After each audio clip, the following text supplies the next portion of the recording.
Running late. 1 minute late. Okay, today I'm interviewing Zach Martina, and I hope he remembered. I can shoot him a quick little message as a reminder. I was just telling everybody. Instagram's telling everybody you're going live. So Zach Martina, there he is. Okay, perfect. Zach Martina, Detroit comic. We're gonna shoot the shit with him for a minute. Talk to him about quarantine, comedy, all the fun things. Go. Perfect.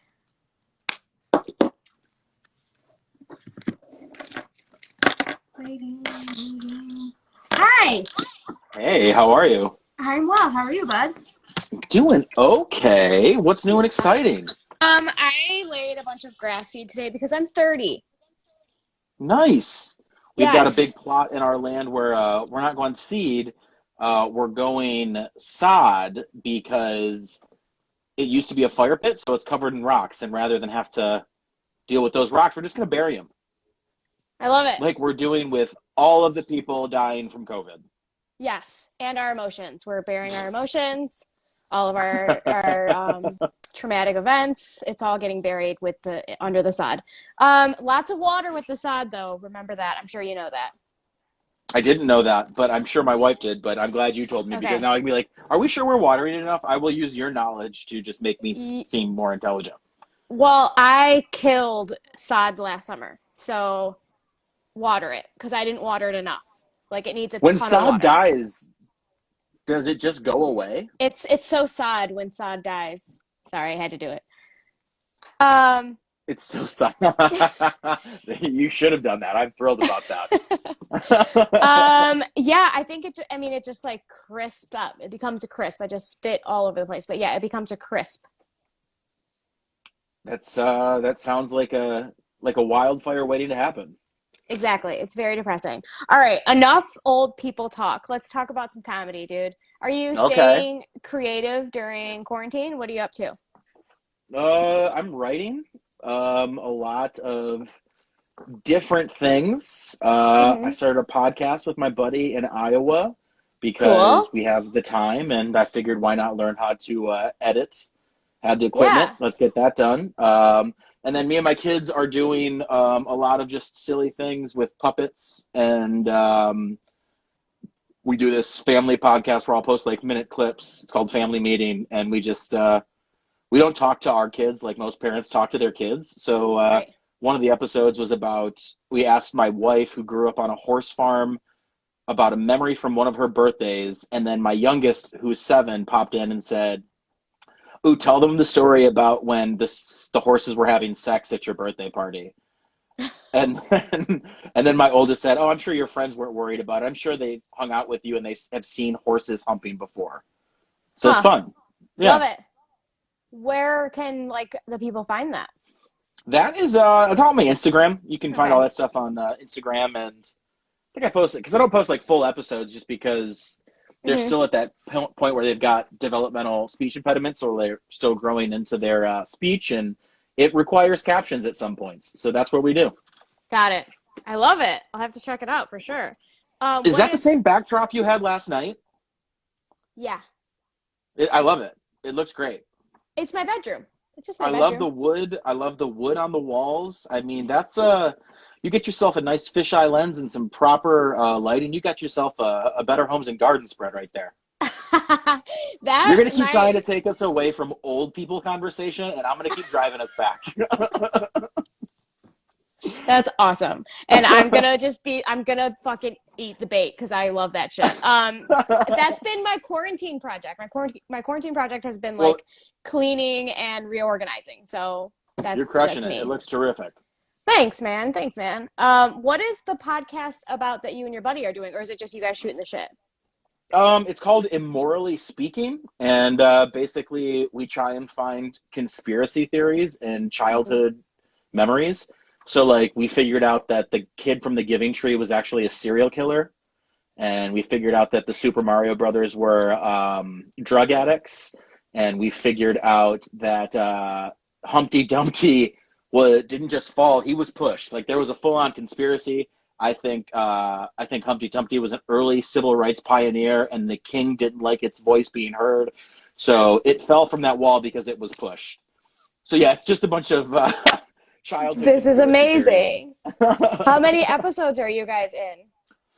Tomorrow, the fourth one comes out where we're going to cover the Goonies, but we're going to do like the Magic 8 Ball and Legos and hide and seek and Rockabye Baby. Hell yeah. And what I'm looking forward to is Don't Tell Mom the Babysitter's Dead.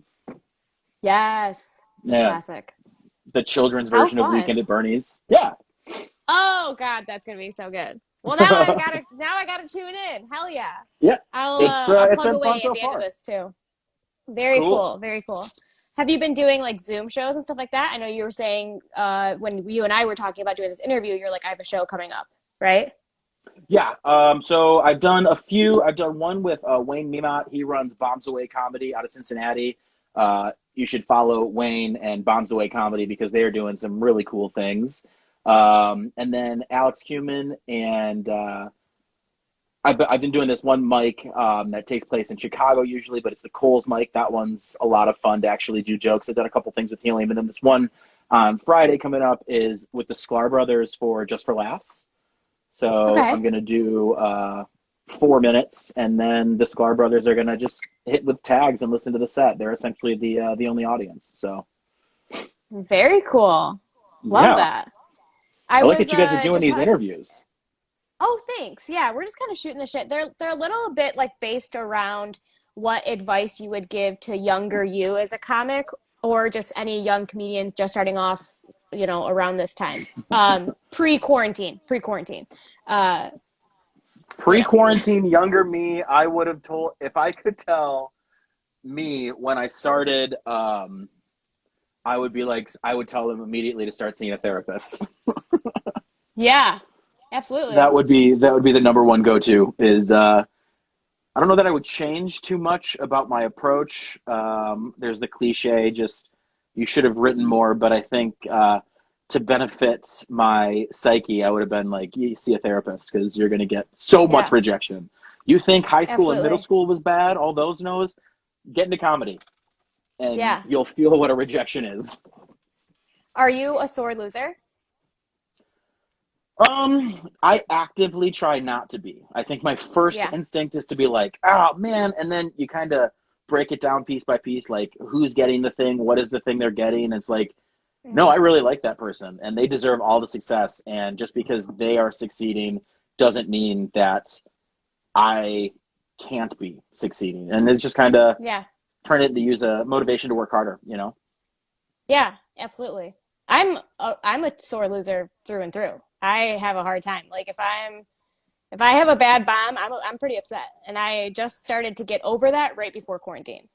And then we had the So, biggest loss ever, correct. just all the stage time. All of it. All of Um, it. I think people that like act like they're the kindest after a loss are the ones that go home and abuse something, either their partner or drugs or a bottle. But like, you can't swallow Hmm. that shit. You know, I mean, I don't know. I think so many people have problems in their life. I know I do, and I'm speaking from personal experience. But I think the power comes from shying away from them, and I think we just have Yeah. to acknowledge and move through. Like, don't go around, go through. You know. Yeah, absolutely. Absolutely. I know when I'm going through something like that, or like you said, like comedy's a lot of rejection and you're gonna feel down a lot. I just want a moment to myself, you know? Like Yeah. I can't be the sunshine in the room all the time, you know? I gotta hmm like recharge and take a second. Do you feel that way too? For sure. There's with all this time that we have, I have nothing but free time to do those personality tests, and apparently there's all sorts of personalities and introverts and extroverts, and I guess I'm an Yeah. extroverted introvert. Like I can turn Uh-huh. it on, but in my heart, I'm like if somebody would come up to me after a show and be like, "Man, I really enjoyed your set," I would say thank you, but in my heart, I would be like, "What the fuck was that supposed to mean?" Like I would take it. It's the worst. I'm paranoid constantly Yes. about stuff like that. Dude, same. Hard same. I get it. I totally get it. Yeah. So I don't really know you that well, like on a personal level. You and I got brunch once, which was really fun with a bunch of Yeah, comics. what in Ferndale But with what Cronin was there and List and yeah, you and I think Mike Logan was there. yep, and Lindsay Rendell. It was really fun. Yep. Joe is just so fucking fun and funny to be around. But Yeah, he's the But greatest. yeah, so that was great. But other than that, I've seen you perform a bunch, and it's always very like high energy. It's very like you know what the fuck you're doing, and it's really impressive and it's really cool. And for you to like utilize your voice the way that you do and like in different octaves is really fun to Yeah. watch. Are you like that like in real life as well? Yeah. I mean, definitely. I like to, but I can't be loud like that in society. So I can really turn up the volume on stage, which is my favorite For thing. sure. I like to Yeah. get quiet and then terrify. I like to terrify people. It's so funny to watch someone get startled in the first few rows because they're not expecting me to scream at the volume that I am. But Absolutely. yeah, I've always been a loud person. Hmm. I can't tell you how many times in my life I've been described as obnoxious, and I guess that's just someone that I've always been. So Yeah. Were you the kid in class that like couldn't sit still? yeah, in seventh grade, actually, me and my best friend, his name's Dan Milmine, we had math together, and they had to separate us, and we weren't Hmm. even sitting next to each other. Like it was just me picking at him, him picking at me, distracting the class. I used to do one man shows in front of my social studies classes. Like I used to do the church lady interviewing The Rock from WWE, and I did both Yes. characters, and I would people elbow myself. I always enjoyed performing. I always liked getting laughs.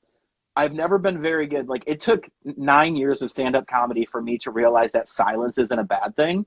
Yes. But up until then, it was just go, go, go. Don't let them Yeah. stop laughing because then they hate you. Yeah, yeah. When did that light bulb like kind of turn on for you? As far as the silence As far goes, as the silence, yeah.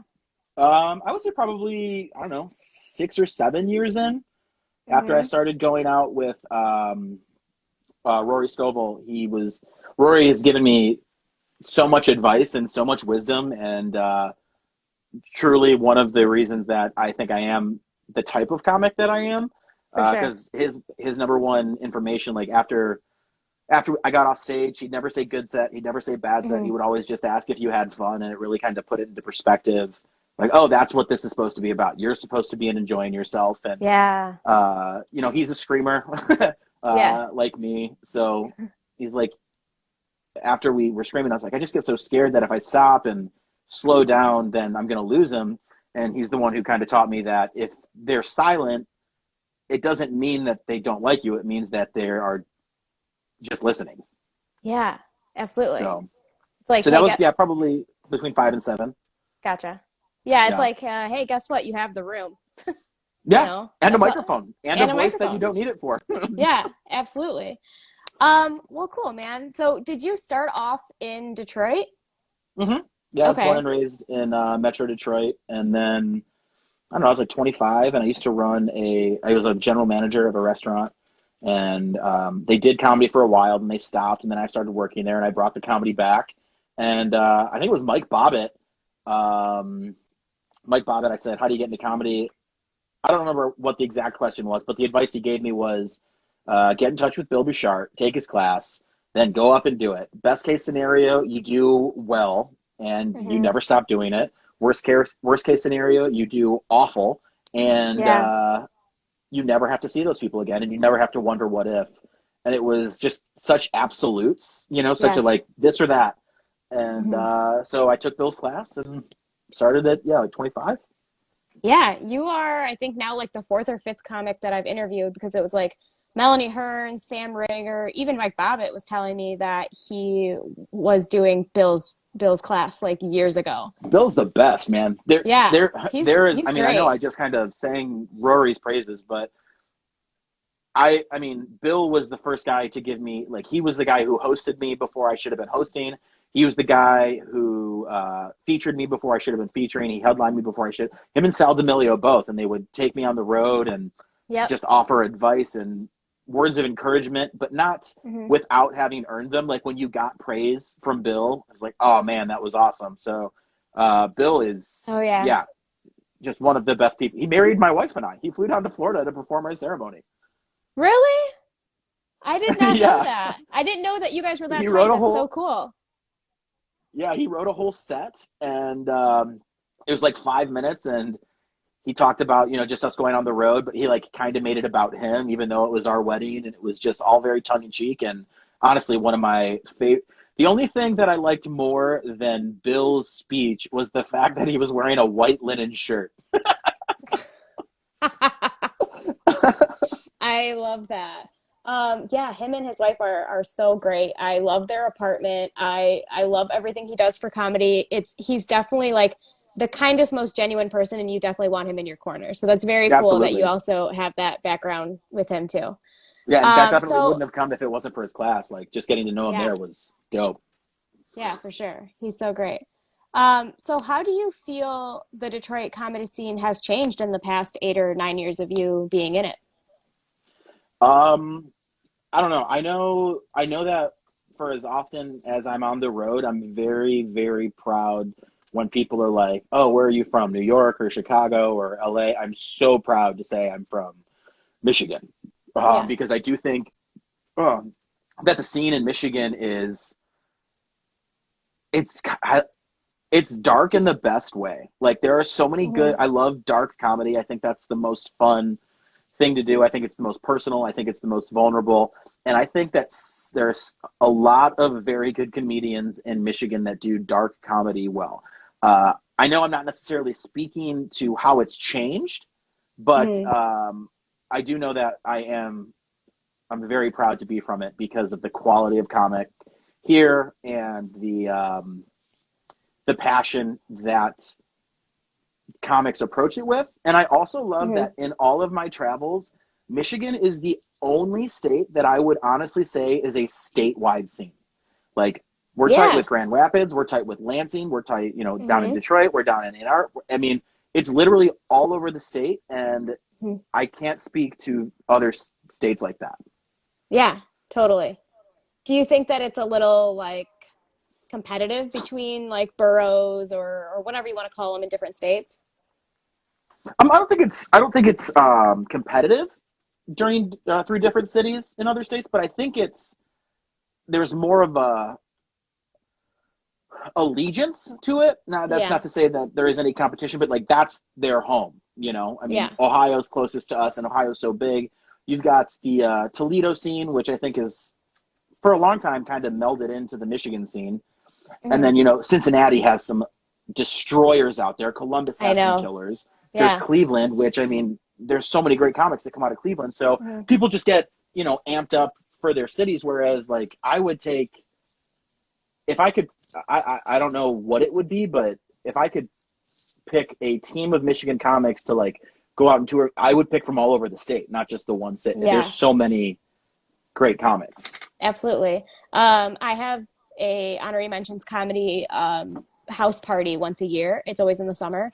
Mm-hmm. It's only happened twice now. HMC is very new, but the most recent one I picked from all over the state, and it was really cool. I had Yeah, like a Grand Rapids comic come, I had an East Lansing comic come through, Ann Arbor, and then of course Detroit, and it was really fun. It was so cool yeah. to get all those people together. So The yeah. camaraderie of just all the different cities coming together. You know, I'll see someone from Grand Rapids that I haven't seen in maybe a year and a half, 2 years, and it's just Hmm. pick up right where you left off, and it's I don't know, it's my favorite. I mean, I've got friends. Yeah. Some of my best friends are comics that started in Michigan, that Hmm. are Michigan comics that are now out in LA and New York, and I keep in touch with some of them more than I keep in touch with people that I've known my entire life. Yeah, absolutely. Yeah. So cool. Well, yeah, you're name dropping other cities pretty, like you know them pretty well. And I know that you're a little bit of a road dog and that you've been around. Do you have a favorite state and or venue that you perform in? I don't have a favorite. I do really enjoy a lot of them. Um, as far as like staffs go, Acme in Minneapolis, and Comedy on State in Madison, and Helium in Philadelphia. Those Yeah. are some of my favorite places to just go and hang out with the staff, and Hmm. just some great friends there. And I mean, their crowds are dope too. Yeah. And honestly, I was thinking about this today. I can't even remember my jokes because it's been so long since I've done my set that I'd have to like look at my calendar and see what else I remember. But anytime I think about clubs, like top three in, our side of the country are definitely, for me, Madison, Acme, and Philly Helium. For sure. Buffalo Helium's great too. Yeah. Mark Ridley's comedy. And I'm obviously leaving out the Michigan clubs, but that's only because they're so home for me. Yeah. Like Right. Mark Ridley's Comedy Castle, the Showcase in Ann Arbor, I can just get flat out. I can do really, really weird things and feel comfortable doing it and know that I'm not being judged. Like, oh, I'm going to lose a booking because he said that. I can take chances at those places. So, I mean, without question, my favorite places are Ann Arbor and Ridley's, but outside of the state, those three definitely come to mind. For sure. If you were to give younger you advice about hitting the road, what would that look like? Um, I guess take more pictures. I guess because like I don't know, my memory's never been great as far as recalling moments, and I think that would have helped. I can go back and think about all these instances, but they all just kind of blend together after a while. So I would say take more pictures and journal more to kind of be able to properly remember the experience. Yeah, Because 9 years goes by really fast. for sure. So Absolutely. I know. I'm like gonna be going into my third year pretty soon, and I'm like, where did it go? I feel like I blinked, and I know, but I mean, I'm you just just commit starting so out. hard to it. But Yeah. you've been crushing it. I heard. I obviously wasn't there, but I heard you just destroyed the Dirty Show. And anytime I see you, you're so funny and pushing like boundaries. Not Oh yeah. not boundaries, but like you're just not afraid to say things on stage. You're definitely one of my favorites to watch that has become on the scene more recently. Aw, thank you. And Jeez. that's I mean, but that's also from me coming to the point like I don't get to be as involved in the scene as I once was. Right. Like I try to keep up and maintain friendships the best that I can, but Hmm. it's the road. And then, I mean, I love the Michigan comedy scene, as I've said, but I would rather For spend time with sure. my family. So, Not offended at all. I don't get to hang out as much as I once did, but I Yeah, do pay attention, and there are still great comics coming into the scene, which is awesome. absolutely. I am actually kind of curious because I haven't interviewed a ton of comedians that have an established family as you do. Like you've got a couple kids, you got a wife, you're growing sod. How do you Yep. like balance it at all? How do you balance it all and then as also get creative with like online stuff too? Like you're constantly putting out content. Like your Lions stuff is hilarious too. Like you're very Thanks. creative and you're staying on top of it. How do you like do you sleep? How do you do that? I sleep. You'd be surprised at how much I sleep. But I think for me, I like to involve, I take my wife's opinion and word very, very near and dear to my heart. So like I can involve her in my creative endeavors in that way. And then with Hmm. my daughters, like they create with me. My oldest she's 9 and she is, I mean, she would rather read a book than watch television. She's read a 7-book series over this 2 months, and I think it equates for over 3,500 pages, and she's 9 and Holy she pays shit. attention to like the technical aspect of writing, so she Yeah. writes like she's into writing stories. She's kind of dark, but she writes stories, and So cool. I get to be involved in like giving her ideas and kind of guiding her on character developments, and then she says things to me, and we write jokes that are a little bit darker. And I said we do like those puppet sketches at home, Mhm. which are fun. We've got this one bit where we have 3 puppets and we're all singing for He's a Jolly Good Fellow. And then after the very end, when they say, which nobody can deny, one of us says, oh, I don't think he's really a jolly good fellow. I'm pretty sure this is the guy who murdered my grandmother 30 years ago. And then the other one's like, yeah, I'm pretty sure he kicked my dog. Like, we disparage the dead. So it's just involving them. It's just being present where you can be, you know? Yeah, I absolutely. just, I just try to involve them and be present and share my life with them, but not make the mistake of not being interested when they want to share theirs with me. For sure. So So just what you're yeah, saying, presence. presence, yeah, what you're saying is you can have it all. You can hit the road and you can be a good dad, right?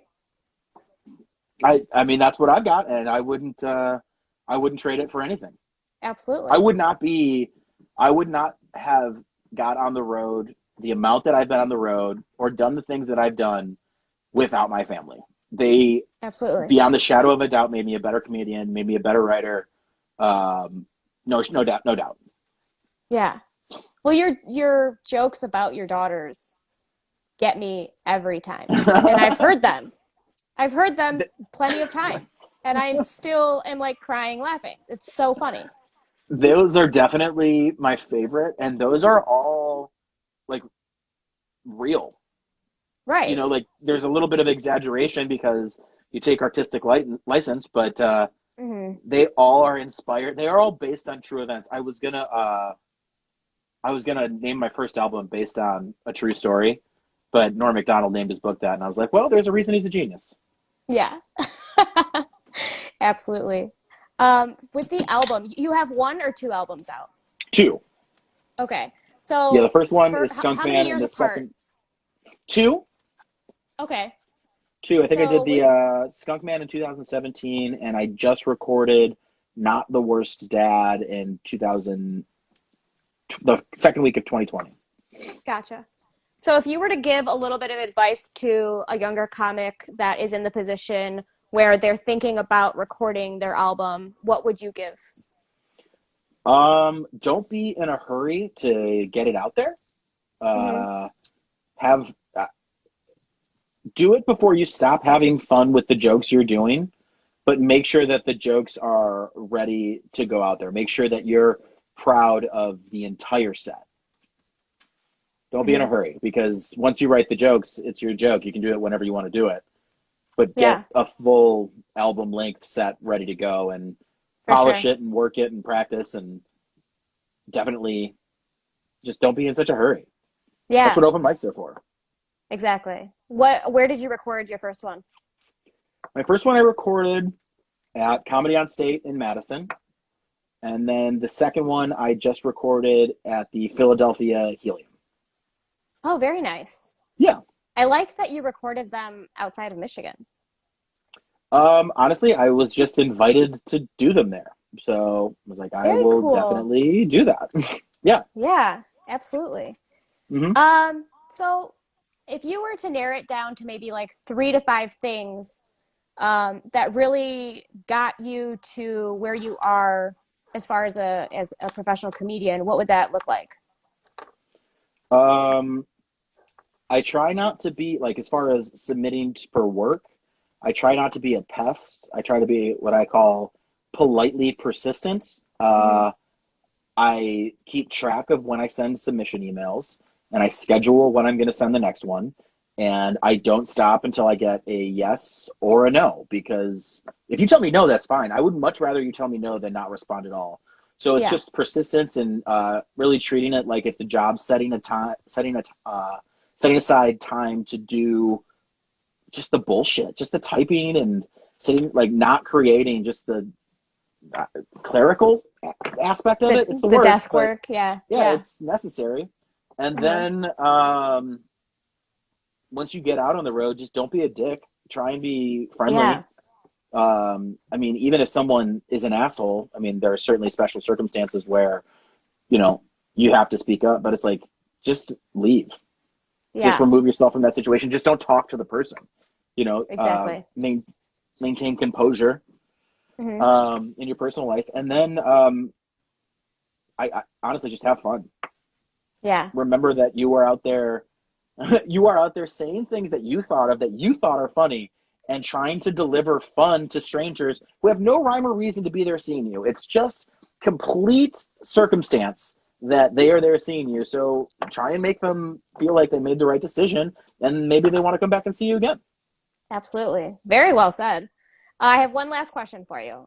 Sure. What do you feel has been your biggest accomplishment thus far? Like, what are you super proud of? I'm always super proud.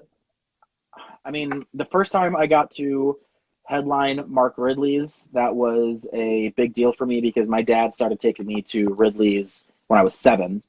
He would take me to Nice. like family friendly shows. I remember the first show I ever saw there was Dave Coulier, and saw him a couple times thereafter. So headlining Ridley's was the first real big deal. Hmm. Getting to go out and like travel on the road for 8 to 10 hours. Like I said, I have to thank Bill for that because Bill and Dave Landau both brought me along probably earlier than I should have been out there, but got me out on the road, and that was super super fun and Yeah. memorable. And then I don't know, getting to go out there and work with guys like Rory Scovel and Chad Daniels and the Sklar brothers and Big J Okerson and like Sean Patton, developing friendships with these Yeah. guys that you started doing comedy and you idolized them. You thought there'd never be a world where you'd ever meet them, and Right. then they're texting you to tell you that they are having a baby, or they're like, "Hey, I have this recipe. I thought you'd like it." Uh, yeah, I guess the biggest, ultimately, the to narrow it down to one thing, as because I just said for it, the biggest thing that I am proud of are the friendships I've made with people I never would have met otherwise. Absolutely. And it just also speaks for who you are and what you're bringing to the table. You know what I mean? No, but I'll take it. I will take I will take that compliment as if I am complimenting your room all over again. I know. I don't ever tell the comics that it's going to be like, "Hey, by the way, I'm going to be showering you with compliments and you're going to hate it." So yeah, I Well, had you'd a have really a lot more requests. Be like, oh, that's you're just gonna compliment me the whole time. How far out are you right. booked? Because I will come Yeah. on all you want. Oh, I get to talk about myself for a half hour and you're going to shower me with compliments. Am I a comedian or am I a comedian? You know what I mean? Yeah. Well, thank you so much, Zach. Cheers to you. Salute. I see your beer. I'm Cheers. about to crack one Yes. open myself. I will talk to you soon, man. Stay in touch, please. Yes, I will see you guys soon. And thank you so much for all you do at the Independent. I mean, I've only got to go out and do it a few times, but every time I've gone, it's got the makeup of one of those safe spaces that I mentioned in Ridley's in Ann Arbor. Like I can just go and do what I want to do. So thank you so much for all that you do. Yes, thank you. Thank you so much. We're working our asses off with it. Hopefully, quarantine's over soon, and then you can come back and headline again because we would love that. Yeah. Keep it up. You're doing great. Bye. Thanks, man. See you later. All right, guys, that's Zach Martina. Add him on all the things Instagram. I think he has a Twitter. He's on Facebook for sure. 2 albums out. Look that up. Anywhere you can find albums, Spotify, Apple, etc., etc. And the brand new podcast that he started during quarantine with his buddy that is out of state. I don't remember the name of it, but I know that if you go to his Instagram, he's got his podcast information and all the videos you can watch. Huge Lions fans if you're a sports guy. He's got a bunch of content on the Lions, which is really fun to watch. Tomorrow, I will be interviewing Grand Rapids Mike Logan. He's going to have a lot to say, I'm sure, if anybody out there knows him. He's a talker, he loves to give advice, and he's actually funny and talented, and he knows how to run a show, and he knows how to run a roast battle. He's worked with Laugh Fest a little bit here and there. So I'm very excited to talk comedy with him. So I will be back tomorrow, 7 p.m. with Mike Logan. Friday night, I will be back with Emma Willman. Super, super excited and very nervous about that one. What is my hair doing? Okay, I have been Johanna Medranda. You guys have a fantastic night. Take care.